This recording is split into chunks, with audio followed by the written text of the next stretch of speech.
بسم اللہ الرحمن الرحیم نحمده ونصلی ونسلم علی رسوله الکریم اما بعد فاعوذ باللہ من الشیطان الرجیم بسم اللہ الرحمن الرحیم قال اللہ تبارک وتعالی یا ایہا الذین آمنوا ادخلوا فی السلم کافہ صدق اللہ العظیم۔ عزیز طلبہ، جیسا کہ ہر ہفتے آپ سے کسی نہ کسی موضوع پر مختصر مجلس ہوتی ہے اور مختلف آداب سے متعلق مذاکرہ آپ حضرات سے ہوتا ہے، تو انشاءاللہ آج سونے سے متعلق کچھ آداب عرض کریں گے۔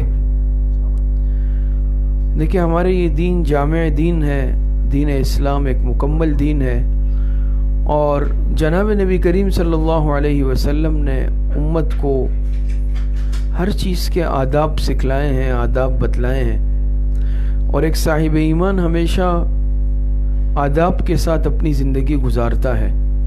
یہ مومن کی نشانی ہے، علامت ہے کہ اس کی زندگی آداب والی ہوتی ہے۔ اسی طریقے سے ہمارے دین اسلام نے، شریعت نے ہمیں مسنون دعائیں سکھائی ہیں، مأثور دعائیں ہیں، جس کا اہتمام ہر ایک صاحب ایمان کو کرنا چاہیے۔ تو شریعت نے جس طرح ہمیں کھانے پینے کے آداب بتلائے ہیں، چلنے کے آداب بتلائے ہیں، بولنے کے آداب بتلائے ہیں، جاگنے کے آداب بتلائے ہیں، اسی طریقے سے سونے کے آداب بھی بتلائے ہیں کہ انسان سوتے وقت کن آداب کی رعایت رکھے، جاگتے وقت کن آداب کی رعایت رکھے، سوتے وقت کن مسنون دعاؤں کا اہتمام کرے، جاگتے وقت کن مسنون دعاؤں کا اہتمام کرے۔ دین اسلام نے مکمل طور پر رہنمائی کی ہے۔ اور پھر چونکہ ہم اور آپ سب دین کے طلبہ ہیں، دین سے وابستہ ہیں، کچھ طلبہ اس وقت ایسے ہیں جو ہمارے شعبہ تعلیم قرآن میں زیر تعلیم ہے، حفظ قرآن، ناظرہ قرآن، قاعدہ پڑھنے والے طلبہ ہیں، بچے ہیں۔ اسی طرح شعبہ اسکول کے طلبہ بھی اس وقت بیان سن رہے ہیں۔ تو ہر طالب علم کو سونے کے آداب معلوم ہونے چاہیے، ہمیں کن آداب کی رعایت رکھنی چاہیے۔ سونا تو ہر انسان نے ہے نا، نیند ایک ایسی چیز ہے جو اللہ پاک نے ہر انسان کے ساتھ لگائی ہے۔ بہت ساری چیزیں ایسی ہیں جو ہمارے ساتھ غیر اختیاری طور پہ لگی ہوئی ہے، اور وہ ہماری زندگی کی ضروریات میں سے ہے۔ اب کھانا پینا ہے، کھانا پینا ہر انسان کرتا ہے، جانور بھی کرتے ہیں، چرند پرند بھی کرتے ہیں، لیکن انسان اور جانور کے کھانے میں یہی فرق ہے، بلکہ ایک صاحب ایمان اور غیر مسلم کے کھانے پینے میں یہی فرق کہ صاحب ایمان بھی کھاتا پیتا ہے لیکن آداب کے ساتھ، مسنون دعاؤں کے اہتمام کے ساتھ۔ اسی طریقے سے یہ نیند ہے، سونا ہے، آرام ہے، یہ بھی ہمارے ساتھ لگا ہوا ہے۔ انسان کی جسم کی ضرورت ہے۔ انسان کے جسم کو اگر مناسب درجے میں آرام نہ ملے، انسان کے جسم پر منفی اثر پڑتا ہے، دل اور دماغ پر منفی اثر پڑتا ہے۔ تو اللہ پاک نے دیکھیں اس کے لیے ایک قدرتی نظام رکھا کہ انسان کو نیند آتی ہے، اور انسان اپنی جسم کی صلاحیت اور ترتیب کے مطابق 4، 6، 8 گھنٹہ آرام کر لیتا ہے۔ قرآن کریم میں اللہ رب العزت ارشاد فرماتے ہیں وَجَعَلْنَا اللَّيْلَ لِبَاسًا، رات کو اللہ پاک نے دیکھیں انسان کے لیے ایک لباس بنایا۔ رات کو اندھیرا چھا جاتا ہے اور قدرتی طور پر انسان کو نیند آتی ہے۔ یہ اللہ پاک کی قدرت ہے، اللہ پاک کا نظام ہے۔ رات ہے ہی سونے کے لیے۔ تو عرض کرنا یہ ہے کہ سونے کا اہتمام جب انسان سونے لگے تو اس بات کا اہتمام ہو، سب سے پہلے انسان باوضو ہو کر سونے کا اہتمام کرے، اس کی عادت بنا لے۔ اور جناب نبی کریم صلی اللہ علیہ وسلم کی سنت مبارکہ بھی ہے باوضو ہو کر سونا۔ تو ہر طالب علم یہ مزاج بنا لے آج سے کہ جب سونے کے لیے بستر پر جانے لگے تو باوضو ہو جائے، وضو کر کے سونے کا اہتمام کرے۔ اسی طریقے سے جب انسان سونے لگے تو سب سے پہلے اپنا بستر جھاڑ لے، یہ بھی سنت ہے۔ چادر ہے، تکیہ ہے، بستر ہے، یہ جھاڑ لے۔ معلوم نہیں ہے کون سی چیز بستر پر ہے تو اپنا بستر جھاڑنے کا اہتمام کر لے۔ اسی طریقے سے انسان جب سوئے تو اس بات کا اہتمام کر لے کہ دائیں کروٹ پر سونے کا اہتمام کر لے۔ اپنے دائیں ہاتھ کی ہتھیلی اپنے دائیں گال کے نیچے رکھ لیں اور دائیں کروٹ پر سوئے، اور بہتر یہ ہے کہ قبلے کی طرف چہرہ کر لے۔ ترتیب ایسے کر رکھے سونے کی کہ انسان کا چہرہ قبلے کی طرف ہو اور دائیں کروٹ پر سونے کا اہتمام کر لے۔ دونوں باتیں جمع ہو سکتی ہیں، اس میں کوئی بعد نہیں ہے کہ دائیں کروٹ پر بھی ہے اور ایسی طرف انسان سر رکھے کہ انسان جب دائیں کروٹ پر سوئے تو اس کا چہرہ قبلے کی طرف ہو جائے، اور قبلے کی طرف پیر قطعی طور پر نہیں کرنا ہے سوتے وقت۔ اس سے بہت زیادہ اپنے آپ کو بچائیے۔ شعائر اللہ میں سے ہے بیت اللہ شریف، لہٰذا اس کا ادب اور احترام ہر مسلمان پر لازم ہے۔ تو کبھی بھی سوتے ہوئے قبلے کی طرف پیر نہ لائے۔ بعض مرتبہ اس کا اہتمام نہیں کیا جاتا، بس جس ترتیب پہ انسان سونا چاہتا ہے بعض مرتبہ کس طرف سر ہے کس طرف پیر ہے، قبلے کی طرف پیر آ رہے ہوتے ہیں، اس سے بہت زیادہ اجتناب کریں۔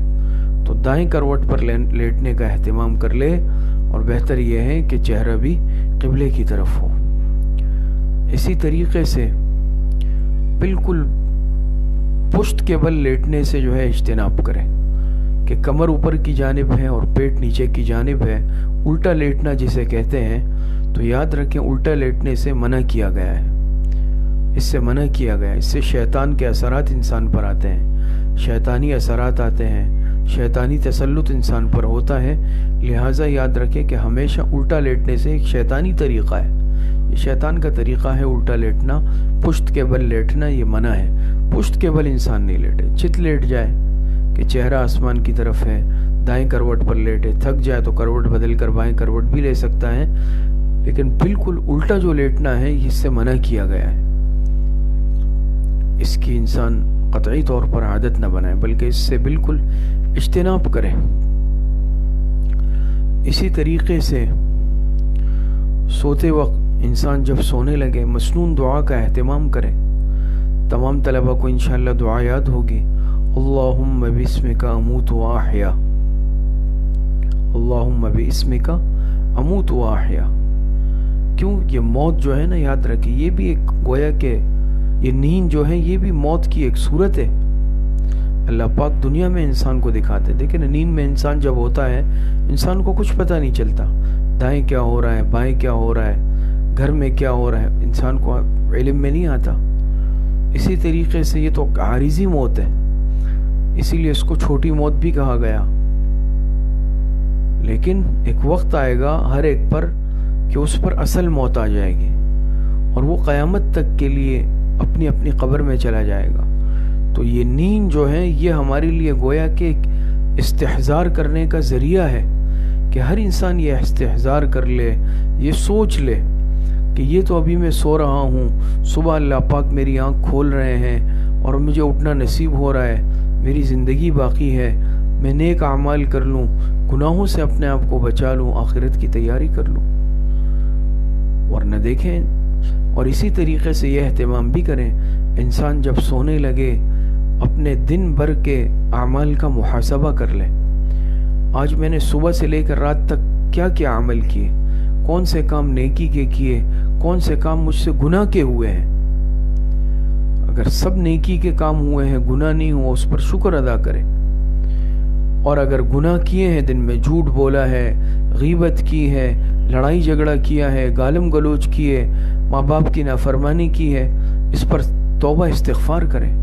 سونے سے پہلے روزانہ کچھ دیر اپنے اعمال کا محاسبہ کریں کہ میں نے اعمال میں کوئی ایسے گناہ کا کام تو نہیں ہے آج کا، روزانہ کی بنیاد پر اس کا اہتمام کر لیں۔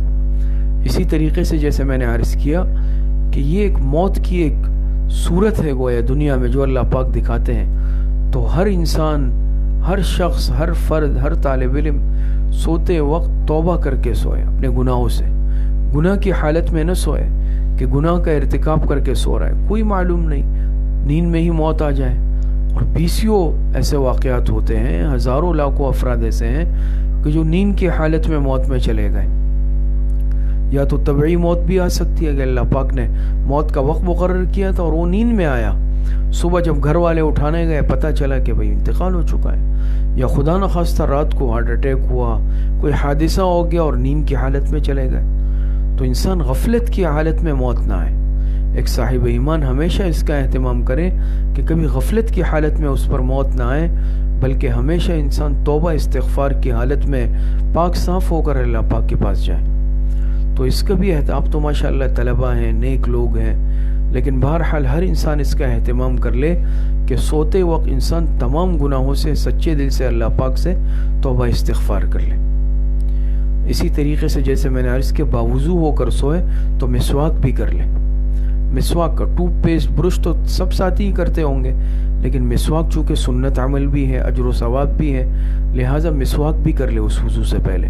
آپ علیہ السلام کی عادت مبارکہ بھی تھی, سونے سے پہلے مسواک فرماتے تھے. مسواک کر کے سوئے. اور اسی طریقے سے میں نے عرض کیا نا کہ مسنون دعا کا اہتمام کر لے, اللہم بسمک اموت و احیا, یہ دعا پڑھ کے سوئے. اسی طریقے سے اہتمام کریں کہ آیت الکرسی, سورہ فلق, سورہ ناس یہ پڑھے اور اپنے پورے جسم پر دم کر لے. دونوں ہاتھوں پر پھونک مار کر دونوں ہاتھ اپنے جسم پر پھیر لے. آپ علیہ السلام کی عادت مبارکہ تھی آیت الکرسی, معوذتین پڑھ کر اپنے اوپر پھونک لینا. اس کی برکت کیا ہوتی ہے کہ جب انسان آیت الکرسی پڑھ کر اور سورہ فلق, سورہ ناس پڑھ کر سوتا ہے اپنے اوپر دم کر کے ہاتھ پھیر کر, تو نہ شیطان انسان پر تسلط کر سکتا ہے اور نہ سحر جادو انسان پر اثر کر سکتا ہے. اس کا اہتمام تمام بچوں کو یاد ہے, اس کا اہتمام کر کے سوئیں. مسنون دعا بھی پڑھ لیں, آیت الکرسی بھی پڑھ لیں, سورہ فلق, سورہ ناس بھی پڑھ لیں. اسی طریقے سے سورہ ملک کا اہتمام کریں, سورہ واقعہ کا اہتمام رات کو کر کے سوئیں. سورہ واقعہ پڑھ کر سوئیں, سورہ ملک پڑھ کر سوئیں. مسنون دعاؤں کے, تلاوت کے, ذکر اذکار کے اہتمام کے ساتھ سونا ہے. رات کو اگر خدا نخواستہ کوئی ڈراؤنا خواب آ جائے, انسان کی آنکھ کھل جائے, تو اس کے لیے کیا حکم آتا ہے کہ اعوذ باللہ من الشیطان الرجیم 3 مرتبہ پڑھ لے اور اپنے بائیں جانب ہلکا سا تھتکار لے. تھتکارنا جانتے ہیں نا, ہلکا سا ایسے, ہلکا سا, تھوکنا نہیں ہے, تھتکارنا ہے. تو اعوذ باللہ پڑھ کر 3 مرتبہ اپنے بائیں جانب تھتکار لے اور پھر کروٹ بدل کر سو جائے. جس کروٹ پہ آنکھ کھلی ہے اور انسان نے خواب دیکھا ہے, خوف زدہ ہوا ہے, اس کے برعکس یعنی دوسرے کروٹ پر سو جائے. اللہ پاک حفاظت فرمائیں گے اس خواب سے. اسی طریقے سے ایک بہت بڑی اہم چیز پر وقت سونے کا اہتمام. آج ہمارے اندر یہ عادتیں آ گئی ہیں, خاص طور پر اس موبائل کے فتنے کی وجہ سے, کہ آج ہم تاخیر کے عادی ہیں. 12 1 1 2 2 بج جاتے ہیں. بہت سارے طلبہ صبح لیٹ آتے ہیں. بھئی کیا ہوا, رات کو دیر سے سوئے تھے, نیند پوری نہیں ہوئی. اس کے بے انتہا نقصانات. سب سے پہلا نقصان تو یہ ہے, صبح فجر کی نماز چلی گئی, اس کے بعد سبق میں تاخیر سے آئے, سبق چلا گیا, جسم پر منفی اثرات پڑے, صحت متاثر ہوئی, کتنے نقصانات ہو گئے. اور جو انسان جلدی سونے کا عادی ہوتا ہے اس کا جسم بھی صحت مند رہتا ہے, نمازیں بھی محفوظ رہتی ہے, انسان اپنے مدرسے, مسجد, ہر جگہ کام پر وقت پہ جاتا ہے, ذہن بھی صحیح سالم تازہ رہتا ہے, جسم بھی جو ہے سلامت رہتا ہے. تو کبھی بھی سونے کی تاخیر کی عادت مت بنائے. اور یاد رکھے, جو چیز انسان عادی بن جاتا ہے نا, وہ پھر روٹین میں آ جاتی ہے. انسان غیر محسوس طریقے پر اس کا عادی بن جاتا ہے. اب اگر میں اپنی تاخیر کی عادت بنا رہا ہوں رات 1 بجے 2 بجے, اس سے پہلے پھر نیند نہیں آئے گی. بعض طلباء کے کہتے ہیں رات کو نیند نہیں آتی. رات کو اس لیے نیند نہیں آتی کہ ہم نے رات کو جاگنے کی عادت بنا لی, معمول بنائے اور صبح سونے کی عادت بنائے. یہ تو انسان ہے, جس چیز کی عادت بناتا ہے وہ عادت بن جاتی ہے. حالانکہ دن اللہ پاک نے سونے کے لیے نہیں بنایا. وَجَعَلْنَا اللَّيْلَ لِبَاسًا وَجَعَلْنَا النَّهَارَ مَعَاشًا. قرآن میں اللہ پاک نے تو یہ فرمایا نا کہ رات کو سونے کے لیے اور دن کو کسب معاش کے لیے بنایا. ہم اس کے برعکس کر رہے ہیں. ہم شہر والے دن میں سوتے ہیں, رات کو جاگتے ہیں. یہ طریقہ، یہ فطری طریقہ نہیں ہے. آپ گاؤں دیہات میں جائیں، آپ کو عشاء کے متصلاً بعد کوئی باہر نظر نہیں آئے گا. ایسا گھپ اندھیرا ہوگا، تاریکی ہوگی، نہ کوئی چلنے پھرنے والا، سب گھروں میں سو رہے ہوتے ہیں. لیکن اس کا فائدہ کیا ہے کہ وہ صبح سویرے فجر سے پہلے پہلے جاگ جاتے ہیں، صبح سویرے جاگ جاتے ہیں. تہجد کی عادت بنائیں، تہجد کے لیے جاگیں، فجر سے کچھ پہلے جاگ جائیں. آج کل فجر تاخیر سے ہے، 2 رکعت 4 رکعت 6 رکعت جتنی اللہ پاک توفیق دے، تہجد کی ابھی سے طالب علمی سے عادت بنا لے. جس عمل کی، نیک عمل کی طالب علمی سے عادت بنے گی، یاد رکھیں وہ موت تک رہے گی.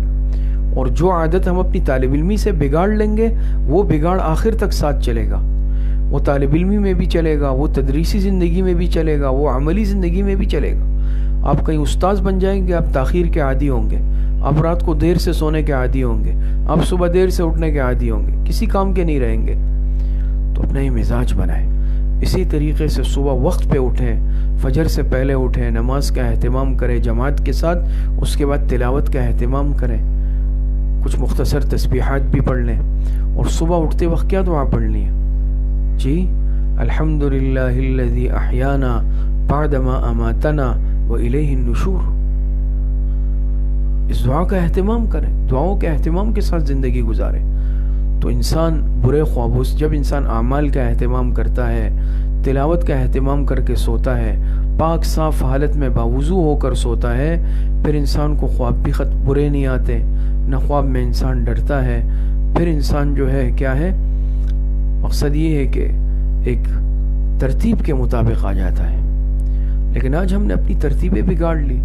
جس وقت دل چاہتا ہے سوتے ہیں، رات 1 بج جائے 2 بج جائے، موبائل دیکھتے دیکھتے تو ہمیں نیند آتی ہے، موبائل دیکھ رہے ہوتے ہیں. نہ مسنون دعا کا اہتمام، نہ مسنون صورتوں کا اہتمام، نہ مسنون دعاؤں کا اہتمام، نہ وضو کا اہتمام. یہ بے ترتیبی والی زندگی ہے. تو ہم تو بحیثیت طالب علم کے زیادہ اس کا اہتمام کریں. تو سونے سے متعلق یہ چند باتیں عرض کی، ہر طالب علم اس کا اہتمام کریں. مسواک کر کے باوضو سونے کا، دائیں کروٹ پر قبلہ رخ پر سونے کا اہتمام کریں. مسنون صورتیں پڑھ لیں، مسنون تسبیحات کر لیں، مسنون دعائیں پڑھ لیں. اسی طریقے سے بر وقت سوئے، جلدی سوئے، تاکہ صبح تہجد کا بلکہ اہتمام کر لیں، فجر کی نماز کے لیے صبح اٹھنے کا اہتمام ہو. اللہ پاک مجھے بھی اور آپ سب کو صحیح عمل کی توفیق نصیب فرمائے. وآخر دعوانا ان الحمد للہ